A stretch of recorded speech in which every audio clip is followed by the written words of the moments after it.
Ano ang masasabi mo sa paggamit ng confidential funds ni Vice President Sara Duterte? Hindi lamang dapat yung kay Vice President Sara Duterte imbestigahan. Lahat ng gumagamit ng confidential funds, kung may iimbestigahan lahat. Pero hindi tinanong, isa ang lang. tanong is about Sara Duterte.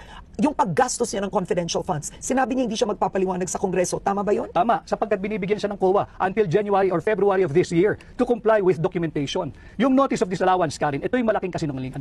Ang notice of disallowance ay hindi kasong kriminal. Hindi yun finding of guilt. Yun ay para remedyohan mo yung mga kulang na dokumentong pinapasumiti sa'yo. At binibigyan pa siya ng January or February of this year. Therefore, the investigation conducted by the House of Representatives, if at all, premature. Huwag mong pangunahan ng COA. Constitutional duty ng COA yan. Article 9, Paragraph D, Section 3. So, Attorney, naniniwala kang walang maling paggamit si Vice President Sara Duterte sa confidential funds? Hindi pa dapat husgahan dahil meron pa siyang period to comply.